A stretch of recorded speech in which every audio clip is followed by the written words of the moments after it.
In our modern public square, there's a specific kind of conversational trap designed not to find the truth, but to end the debate entirely.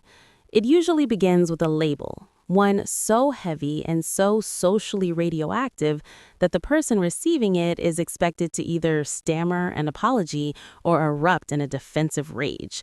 Most public figures take the bait. They either retreat into scripted talking points or feed the fire with their own anger. But there is a rare third option, the calm refusal to accept the framing of the accusation. It involves meeting a moral demand with a factual history lesson, shifting the focus from a person's character to a system's contradictions. This isn't just a win in a debate. It is a clinical demonstration of why our current political rules only seem to apply to one side of the aisle. Told me that you would ask such flagrantly racist questions to this exceedingly well-qualified candidate, Justice Jackson. Since you're here tonight, though, in the name of fostering intellectual diversity in academic spaces, it would appear to me that you already recognize the importance of new perspectives. And as a young woman, seeing Justice Jackson on the Supreme Court is invigorating, truly. And on Tuesday, it baffled me that you would ask such flagrantly racist questions to this exceedingly well-qualified candidate. Your colleagues in the GOP promised a respectful and dignified hearing for Justice Jackson, and to me, you did not uphold this. So today I wanted to create a space where you might be able to challenge your own thinking, as prudent scholars often do. So I'm here to ask you, what are two nice comments you can give about recent nominee Justice Jackson's judicial experience, besides from she has an easy smile? Yeah, you racist. What's the comment?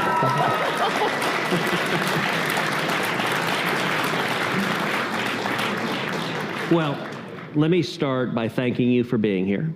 And thank you for asking a substantive, important question. Thank you for engaging in a conversation. I think we all would be better off if we engage in substantive conversations. There's a lot to praise about Judge Jackson. She is very, very bright. She is very, very accomplished. She is very talented.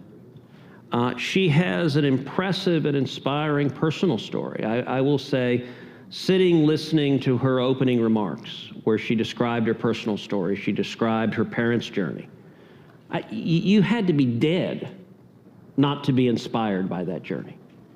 And listen, I will say more broadly, if you look at the history of our country, if you look at the history of our country on race, it is absolutely inspiring to see an African-American woman serving on the Supreme Court.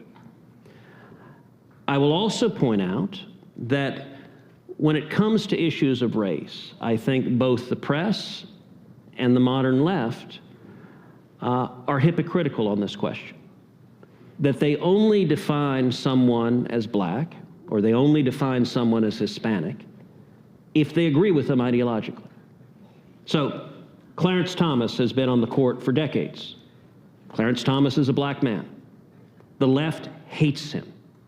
They despise Clarence Thomas. And I'll tell you, by the way, the treatment of Clarence Thomas on the left is markedly different than, say, Antonin Scalia. Antonin Scalia was brilliant. He and Justice Thomas were every bit as conservative. And yet, the vitriol that was heaped on Clarence Thomas, nasty, racist language from the left. There was one magazine cover that showed Clarence Thomas as an Uncle Tom sitting at Scalia's feet.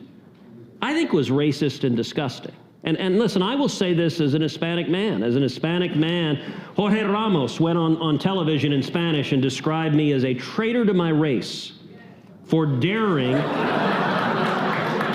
Okay, look, that says something about the view of the left, that they're telling you you have one way to view things and one way only. And if you don't, we'll demonize and attack you. So look, and by the way, in terms of having the first African-American woman on the Supreme Court, there was an opportunity for this to happen 20 years ago. There's a judge named Janice Rogers Brown. Janice Rogers Brown was a Supreme Court justice on the California Supreme Court. George W. Bush nominated Janice Rogers Brown to the D.C. Circuit. At the beginning of his presidency, he nominated Judge Brown to the D.C. Circuit. The Democrats filibustered Judge Brown. That filibuster was led by a guy named Joe Biden. It also included people like Chuck Schumer. It included Pat Leahy, included Dianne Feinstein. The reason they filibustered Judge Janice Rogers Brown is because she was a black woman, but she was also conservative, and they did not want her to go to the Supreme Court. And they succeeded in filibustering her. They delayed her nomination for a couple of years until it finally went through. She finally went to the D.C. Circuit. Now, everyone who was harumphing in the media that if you oppose an African-American woman who's a qualified judge, you're a racist, precisely 0 of them thought it was racist for Democrats, including Joe Biden, to filibuster Janice Rogers Brown. By the way, there was another nominee that Bush put forward, a guy named Miguel Estrada. Miguel is an incredibly qualified Supreme Court advocate. He was nominated to the D.C. Circuit as well. The Democrats filibustered him. If you read the memos that were leaked from Ted Kennedy's lawyers, here's what Ted Kennedy's lawyers said about Miguel Estrada. They said, "We must stop him, quote, because he is Hispanic." That's what Ted Kennedy's lawyers said in writing. Now, I'm going to suggest to you, if you oppose somebody because of their race, that is the definition of racist. And look, I'll point out in your question, you said that my questioning of Judge Jackson was you used the term racist. Listen, racism is a horrific evil in this country. It is also an insult that the left tosses around casually. I would welcome, if you look at the questions I asked Judge Jackson, every single question I asked her concerned her record. Either her record as a judge, sentencing defendants before her, or her record writing academic materials and law reviews, or her record giving speeches to law schools. All of that is the job of the Senate in the advice and consent process. And so respectfully, I could not disagree more deeply when you say it is racist to examine a judge based on their record.